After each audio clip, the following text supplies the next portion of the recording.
Deuxième chronique, on va bifurquer un peu du Québec pour un côté. Fait qu'on va enlever ce beau drapeau-là. Et on va revenir sur le début de la Wyatt Sick. Je sais pas si toi, Pat, t'as suivi un peu ce qui se passait sur Internet avec les codes QR des dernières semaines ou tu regardais ça un peu d'un œil éloigné? Non, j'avoue, je suivais pas. Je lisais. Ok. À chaque fois que je lisais sur un code QR, je comprenais pourquoi je le suivais pas. Ouais. Ça venait pas me chercher. Mhm. Surtout qu'on l'avait déjà fait, l'idée des codes QR, puis même si elle était bonne à Avec l'époque. Bray, ouais. Tu sais, c'est correct, là. Je veux dire, c'est là, puis pour un certain public, c'est là aussi. Mais le Wyatt Six, parce que c'est Six, là, je pense qu'il faut comme prononcer le S à la Sick. fin. Ouais, Non, c'est Six. Six. Ouais, ben c'est ça, ça fait six. D'ailleurs, la majorité des gens en ligne font juste le chiffre 6, là. C'est Ouais. la Wyatt Six. Ouais. Parce que le sixième membre, c'est comme Bray, là, c'est un peu ça qu'on nous Ce explique. qu'on pense, ça va être, ouais, effectivement. Ben parfait. Ben gars, nous, on était parmi les crinqués qui suivaient Ok. tout ça, puis qui essayaient de décoder c'est toi, ces affaires. c'est toi qui as tout Ok, décortiqué. j'étais ça. parmi Moi, je les t'écoutais, là. crinqués. Mais ils servaient Mais à quoi t'sais- les codes QR? Qu'est-ce que tu Écoute, c'était décodais? beaucoup de casse-tête. C'était beaucoup de Mm. casse-tête. On a passé, beaucoup de temps, là, quand même 7 mises à jour. Puis c'était du contenu de plus qui nous faisait. Puis des casse-têtes pour trouver qui allait être les futurs membres ou quelle est la Mais on le la savait déjà. motivation. La Mais on le savait motivation. déjà, c'était déjà sorti. Ben, les rumeurs étaient sorties, mais tu sais, nous, on se concentre sur ce qu'on nous présente comme produit. Fait que je voulais comprends. voir c'est quoi le produit, comment ils voulaient nous les présenter comme Ok. produit. Et on a pu quand même découvrir, parce qu'on a quand même coché des bonnes réponses à plusieurs reprises, Ouais. entre autres, que ça allait revenir sous forme un peu les marionnettes qui allaient prendre vie d'une certaine manière. Bon, on a pu le découvrir à travers ces vignettes-là. Certains membres avaient été positionnés. J'avais pas retrouvé de lien vers Dexter Lumis et très peu vers Joe Gacy, autre que ses promos. Puis on a vu un retour de Big Demo en plus qui était comme caméo dans une vidéo en plus, ouais. le chum de Nikki Cross. Fait que Exact. son retour à la Puis, WWE. Exact. Mais tu sais, Nikki Cross et Roman Reigns étaient Big boy. Eric Rowan étaient quand même très présents. Fait que on peut savoir ces deux personnages-là. Et on a eu enfin le payoff de tout ce temps-là, de tous ces. Moi, je dirais un petit peu trop long, peut-être, comme étirer l'élastique. Ouais. Fallait pas l'étirer plus que le 17 juin. Christ. Mais on a finalement eu cette arrivée. Pour ceux et celles qui n'ont pas suivi Zéro, je ne sais pas c'était quoi l'effet qu'on a pu avoir. Et moi, j'ai trouvé qu'au niveau de la réalisation, ça a été très, très, très bien fait. Visuellement, c'était écœurant. Bon, je commence par les points négatifs là, de mon analyse, mais moi, j'aurais peut-être mieux attaché l'arrivée du segment. Parce qu'on s'entend, il y a comme un massacre qui se passe backstage pendant le main event. Fait que peut-être qu'on aurait pu voir peut-être du mouvement se faire, des gens qui filment ou qui se dirigent vers le backstage pour voir, juste pour nous mettre un petit indice qu'il y a peut-être quelque chose qui est en train de se passer. J'aurais peut-être attaché plus comme ça, mais lorsque ça part, moi je trouve que c'est très efficace. Ouais. Fait que, évidemment, vous allez voir les images, mais on a commencé avec le classique, la porte, hein, puis une des images, on voyait la porte qui était le monde de Bray Wyatt, on était peut-être l'espèce de passage entre la réalité ainsi que le monde dans sa tête et les personnages qui sortaient. Seulement le personnage de Sister Abigail qui sort, que Nikki Cross va maintenant interpréter, sort de cette porte-là. Toutes les autres sortent du côté. Donc, peut-être sont déjà dans la réalité où on est. Et Nikki Cross était la dernière à devoir passer à travers ce portail-là. On nous présente chacun des membres. Visuellement, ils sont très beaux. Les masques sont écœurants, faits par des artistes extraordinaires. Lorsqu'on voit aussi, je vais m'attendre un petit peu plus sur celui d'Eric Rowan, on voit dans le dos, il y a le logo de la Wyatt Family dans son dos. Et il y a également une espèce de masque qu'avait Luke Harper lorsqu'ils étaient les Bludgeon Brothers, le masque dans lequel il arrivait. Il l'a mis dans le dos du personnage d'Eric Rowan qui va interpréter Ramblin' Rabbit, la nouvelle version de ce personnage-là. J'avais pas remarqué, c'est une belle attention quand même. Ouais, vraiment une belle attention pour voir un peu et tout les deux, puis le gros maillet et tout, là, qui fait le Robert lien avec Maillet. les Bludgeon Brothers. Ensuite, on va en arrière à la Gorilla Position. Tout le monde est détruit. On a le personnage qui va jouer, Mercy the Buzzer, l'inspiration au départ de Bray Wyatt, de Liam Mercy.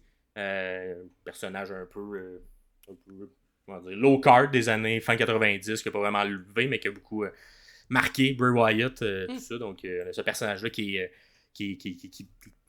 interpréter, si on veut, le démon de ce personnage-là qui a détruit tout le monde à l'intérieur. Je croyais avoir vu Braun Strowman, cependant, avec les recherches, on a vu que c'était tous des extras. Donc, il n'y avait pas de membre officiel de l'équipe à cet endroit-là. Et lorsqu'on arrive en arrière, boum, on est surpris par le cochon qui est interprété par Joe Gacy. On peut voir également avec les tattoos qu'on voit sur les bras, qu'on a bien on sait qui est. Avec Dexter Lumis et Mercy, Joe Gacy et le cochon. Et finalement, on voit un Chad Gable mort à terre. Il a l'air d'avoir reçu un coup sur la tête. Et on avait teasé un petit peu samedi à Clash at the Castle, le CG. Donc, Chad Gable, probablement, être visé victime. On avait eu ça aussi dans notre interprétation de tout ça. Et on voit finalement Uncle Howdy qui revient, qui est interprété. Et moi, j'aimais ça. Uncle Howdy, tu sais, quand il est arrivé, je sais pas qu'est-ce que t'en penses, Pat, la première fois, je trouvais un peu de boboche. La première fois qu'on l'a vu avec Bray Wyatt, une espèce de masse bizarre. Il riait, c'était comme un peu fait bizarre. Là, j'ai trouvé que la manière qu'on l'a vu, on le vend plus fort. Puis c'est vraiment une évolution de ce personnage-là qui a l'air à faire plus peur que les premières fois qu'on l'a vu. Moi, je vais vous dire, bien franchement, je suis en ce moment pas vraiment excité par le Wyatt Six. Parce que l'univers de Bray Wyatt m'a appris, l'expérience, ça se peut que ça change, mais l'univers de Bray Wyatt m'a montré que ça commençait souvent très, très fort et ça baissait très rapidement. Et il y avait toujours des trucs qui faisaient souvent, mais là c'est rendu n'importe quoi. Ou, mais que le hype du début et que le début d'un nouvel univers de Bray Wyatt était toujours très, très bon, mais rapidement, ça s'estompait. Fait que moi, je suis sur mes gardes en ce moment. J'aime mieux ne pas être excité maintenant, de faire comme, tu sais quoi, c'était meilleur que je pensais de s'arrêter, puis avoir du plaisir à le regarder, que de perdre la tête avec ça en ce moment. C'était très bien filmé. Visuellement parlant, c'était très bien, mais tu vois, ils ont déjà fait quelque chose avec le show de Pat McAfee que j'ai pas aimé. Où là, à un moment donné, les lumières se sont éteintes dans le podcast de Pat McAfee. Et là, tout le monde est devenu... Je veux dire, le show, c'est fini là. Toute l'équipe de Pat McAfee est devenue silencieux sur Twitter, comme s'il était mort. Et alors, tu te dis, mais oui, mais je veux dire, c'est sûr qu'ils sont pas morts, là, j'embarque pas là-dedans. Et comme de fait, ils ont brisé leur silence en faisant quelque chose comme ben non, on n'est pas mort finalement. Il y avait des nouveaux footage, que c'était un drone qui avait fermé les lumières. Mais tout ça dans le but d'essayer de créer du hype. Puis tu vois, là, déjà là, je débarque. Okay. Puis c'est pas WWE, mais c'est connecté. Pour Pat McAfee, j'avais l'impression que c'était plus l'équipe autour de Pat McAfee qui essayait de faire du hype sur ça, plutôt que la WWE qui installait vraiment quelque chose. Il n'aurait pas fait ça sans l'accord de la WWE, parce que tout le monde était pour penser que c'était pour être le Wyatt Six, puis c'était ça qu'ils voulaient qu'ils pensent. Durant la séquence qu'on a vue à Raw, oui, tu as parlé de Chad Gable, moi c'est Damien Priest qui m'a dérangé. Qu'on voit Damien Priest aussi en sang. Parce qu'il est champion, parce qu'il devrait être... Mais parce qu'il est champion. Fait que je me dis, pourquoi on va aller là? Pourquoi on va aller avec Damien Priest? Pourquoi tout de suite Damien Priest? Chad Gable, à la limite, c'est correct. Là, son personnage est positionné que oui, tu aurais pu te faire attaquer par le Wyatt Six. J'ai pas aimé qu'on utilise Priest là-dedans. Mais comme je vous dis, présentement, je suis sur mes gardes. J'apprécie le contenu visuel. Mais maintenant, au niveau du booking, au niveau de comment est-ce qu'on va qu'on va développer ces personnages-là, comment on va les utiliser dans la réalité de la WWE, dans des matchs. À un moment donné, il va falloir que ça mène à des matchs. C'est souvent là que je trouve qu'on l'échappe. Fait que tant que ça ne sera pas arrivé, je suis pas encore le plus enthousiaste de cet angle-là. Ben, je pense qu'il y en a beaucoup qui ont cette position-là. Une bonne analyse là, que tu fais effectivement avec Bray aussi. Des fois, on l'échappe. Moi, des fois, on l'échappe aussi. Autour de Bray, on mettait des espèces de gimmick match très, très là, où on accepte beaucoup la publicité. Ouais, mais aussi il y a des gros trucs de publicité un peu bizarres, là, où il y a du Mountain Dew qui éclaire dans le noir, des trucs comme ça. J'espère que ça va pas finir par un truc de placement de produit tout le temps lors de ces vignettes-là, parce que l'univers qu'on essaie de nous installer depuis WrestleMania maintenant est relativement dark, puis il peut avoir une bonne manière. Parce que sur un des gants, on voit, on avait Uncle Howdy maintenant, au lieu d'avoir le gant Hurt ou Hill, il y a maintenant le gant Bray. Donc c'est Bray qui est écrit sur son gant. Fait qu'est-ce que Ça va être une manière de communiquer avec l'esprit ou l'aura de Bray Wyatt de cette manière-là. Un peu comme Bray écoutait le gant Hurt avant de faire du mal lorsqu'il était en Fiend ou lorsqu'il était même en lui-même. Comment également on va intégrer d'autres personnes, parce que là on a eu Adam Pearce qui s'est genre fait semi-hacker son compte Twitter dans les derniers jours pour nous faire une annonce. En fait, on a ramené des images de lui lorsqu'il était venu dans le Firefly Funhouse en tant que facteur. C'était comme ça, quand il est rentré dans le portail, il devenait un facteur, puis il voulait faire signer le contrat à Bray Wyatt dans un match entre Roman Reigns et Braun Strowman. Et là, on a ramené ces images-là en disant « Oublie pas qui tu es », comme si on avait hacké son compte Twitter. Et plus tard dans la semaine, on a Adam Pearce qui a fait une annonce assez surprenante qui dit « Chad Gable, il est pas mort, il est pas rien. Il va être même dans un match lundi prochain. » Et c'est officiel. Il met le petit mot, c'est officiel, mais il écrit un peu comme la Wyatt aimait écrire lorsqu'elle hackait, si on veut, des comptes. Est-ce que c'est vraiment Adam Pearce? Est-ce qu'il est sous l'influence de quelconque force? Je sais pas trop. Et Chad Gable va dans un match avec Bronson Reed et Braun Strowman. Est-ce que c'est une manière de rentrer Braun Strowman dans cette histoire-là? Est-ce qu'on va faire arriver l'équipe? Est-ce que Chad Gable va faire quelconque partie de cette histoire-là? À voir pour la suite. C'est ce qui est intéressant quand même, parce que tu sais, là, on a Alexa Bliss aussi. Si elle revient et quand elle va revenir, elle se place où dans cet univers-là? Parce qu'elle était partie prenante de la fin de l'histoire qui nous racontait dans le bout où The Fiend était croustillant. Là. Fait que, c'est de savoir comment ça va se placer aussi, comment Braun Strowman va être utilisé. Est-ce qu'on va faire allusion à ça ou pas du tout? Ben hâte de voir comment ça va se transposer. Puis j'espère qu'ils ont appris avec ce qui était moins bon, ce qui a été fait avec Bray, ou qui a été peut-être les ratés, je veux dire, ou les mauvais moves peut-être, ou moins bons. Ouais. J'espère qu'ils vont avoir appris de ça et être capable de s'ajuster à ça. J'espère. Moi, si j'avais un conseil à leur donner, oui, ils nous écoutent, fait que tu peux... Ils m'écoutent pas en ce moment, mais si j'avais un conseil à leur donner, moi, ce que j'ai aimé le plus de l'univers de Bray Wyatt ou du Fiend, c'est le match à WrestleMania durant la pandémie avec John Cena. Pour moi, ça, là, ils n'ont jamais rien fait de meilleur que ça. Et je pense qu'il y aurait avantage à utiliser le Wyatt Six par parcimonie au lieu de toujours les avoir régulièrement sur le show. Je pense que moins on va les voir, plus on va aimer ça, les voir. Et j'aimerais ça revoir des matchs cinématographiques avec eux autres. S'il y a un univers où la WWE peut prendre et dire, OK, des matchs dans le ring, là, il va en avoir très, très, très, très peu. On va faire sur pay-per-view, on va faire des matchs cinématographiques avec ça, ou même à la télé. Je pense qu'il y aurait... Il y a quelque chose, là. Il y a quelque chose dans cet univers-là qui est beaucoup plus cinématographique que live devant public. Et à chaque fois qu'ils ont voulu transposer cet univers-là dans un ring devant public, c'est souvent là qu'il y a eu des ratés. C'est souvent là qu'on a critiqué le produit. Alors, moi, si j'avais un conseil à leur donner, ce serait ça. Ouais. Puis j'ai hâte également, parce que là, on s'entend, ils peuvent pas se battre avec les masques, les costumes. Fait qu'est-ce que ça va être l'accoutrement si on se rend à des matchs in-ring pour avoir quand même un rappel du personnage, mais tu sais, tu peux pas te mettre une grosse tête de mascotte non plus. C'est pour ça que l'idée des matchs cinématographiques règle ce problème-là aussi. Tu peux les faire des entrevues, tu peux les faire un paquet de choses dans l'aréna, devant le public. Tu n'es pas obligé de les faire lutter. Ouais. Je pense que ça pourrait aider, mais est-ce qu'ils vont aller là? C'est une autre question. Ouais. Puis un des messages, si on veut, qui était beaucoup martelé lors des codes QR était le fait que c'était tous des lutteuses, un peu plus jobbers, un peu plus fond de cave, un peu plus low card, qui se réunissaient, en tout cas, qui se mettaient ensemble pour peut-être faire une nouvelle version d'eux-mêmes.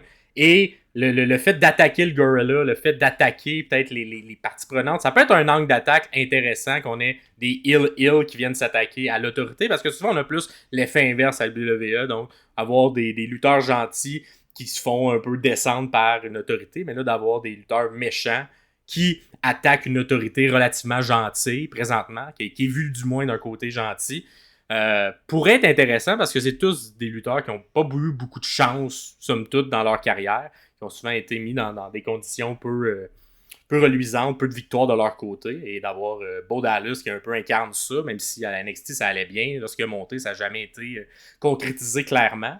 Et moi, j'haïrais pas ça non plus, qu'on ait une dichotomie, un genre qu'on voit Beau en Beau.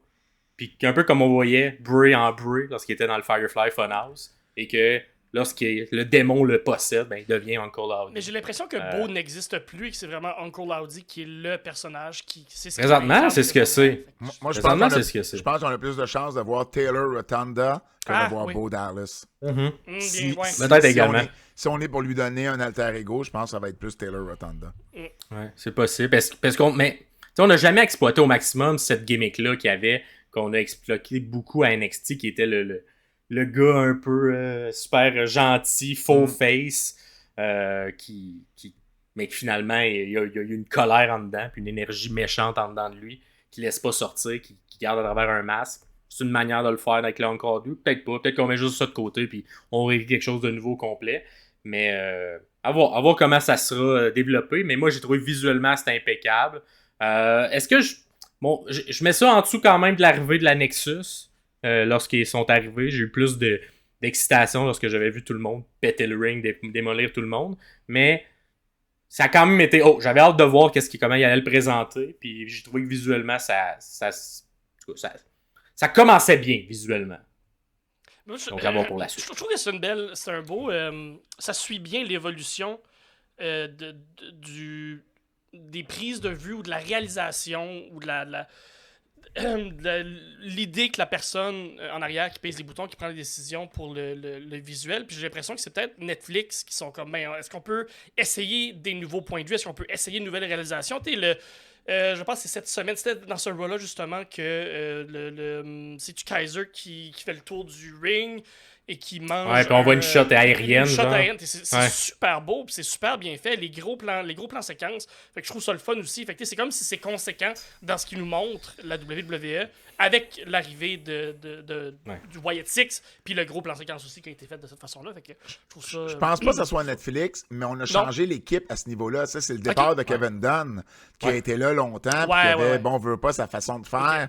Je pense que d'avoir changé cette équipe-là également, je pense que c'est aussi ce qui amène des nouvelles idées. C'est Triple H au lieu de Vince. C'est aussi des idées plus fraîches. On veut essayer des nouvelles choses. On s'inspire de ce qui se fait ailleurs et de ce qui fonctionne ailleurs également. Puis oui, la shot que tu parlais avec Braun Breaker puis Ludwig Kaiser, c'était vraiment, tu fais comme wow, ok, j'ai jamais vu ça à la WWE. Puis ça, c'est rafraîchissant. Tu vois, moi, cette shot-là m'a fait plus réagir que le segment au complet de Wyatt Six. C'est juste une shot, là.